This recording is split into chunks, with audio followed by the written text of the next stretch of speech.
Yeah, I try. Honestly, I saw some talent in him. Obviously, he's such a talented kid that works hard. So I wanted to try to help him out as much as I could. And I didn't know he was going to get drafted to Buffalo. I had no idea. But when I was towards the end of my career in Europe, I was just trying to be a leader and try to help younger guys, get better at their craft. And he seemed like he wanted to learn a lot, and he seemed like he was the last guy every day at practice trying to work on his shot and things like that. So, he's determined for sure. The lockout year for you guys in Rochester seemed like a pretty special year to kind of set the tone for what you guys built in Buffalo.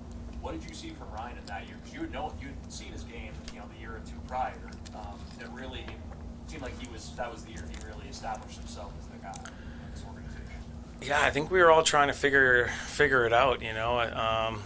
He came from college, and I came from junior, so we were all, during the lockout, we all kind of grouped together.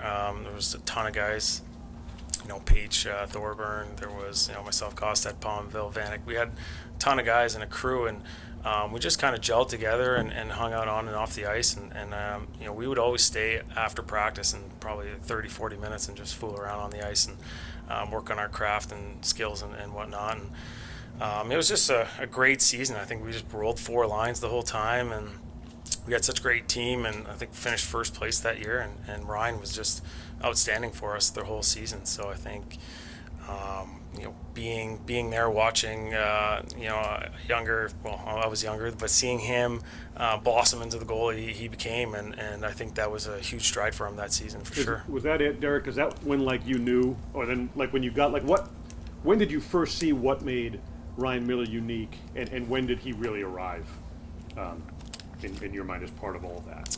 I feel like I was a goal scorer most of my career, and when I couldn't score on Ryan, that was like the time where I realized, I'm like, this guy's good, man. I haven't scored on him in 5 practices in a row, so it became one of those where I was like, just try to battle against him and score, and I think that's what made him so good those years in Rochester, that we stayed on the ice and we battled and we challenged each other. I think everyone wanted to get better, and we knew there was only a few spots, but we weren't we weren't fighting for the spots. We were obviously a team, so which was nice because there was no going up or down, and we knew that. So it was a matter of trying to get better and trying to make the other guy better, and the only way you can make the other guy better is if you give your 100% practice. So Millsy would give it his all in practice, and he was a tough guy to score on. So it was one of those where it's like, man, how am I going to score against an NHL goalie if I can't score against this guy? But he was outstanding for us, and we really liked that time in Rochester together for sure. What about his presence? I mean, just when you're on the ice and he's in net, just the presence, the aura. It just seemed like he was bigger than just the crease in some ways. He was just calm, and it made us calm. I think, giving up a scoring chance, you knew he was going to make the save, but you didn't want to get too careless and let him down because he worked so hard, and you never want to let your teammate down, especially a guy that works that hard and is dedicated to the game. So I think having his presence back there, and knowing that if I screwed up a play, that he's going to cover up, and that's what teammates do, and that's what friends do. What's it like kind of getting the band back together here for this circumstance where a guy you're with every day is getting a number retired, which happens so rarely? Yeah, it's really awesome. For him, to get his number retired is absolutely amazing, and it just shows how much work and dedication you have to put into the sport, and he's probably up there as the person that's most dedicated at his craft, and I really enjoyed our time together up in Buffalo and down in Rochester, and it was a special moment for him and his family, and I know he'll cherish it for sure.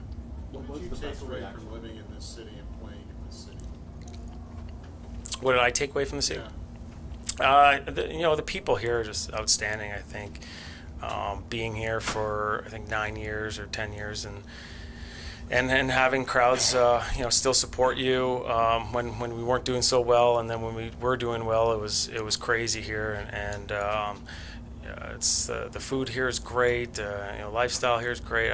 We had a great time here, and I can't say enough about the people and how they surround their sports teams. Even the Bills, how they're doing now, and seeing how much support they get. And I always remember the playoff game where we came back from Carolina and we had all these cars lined up.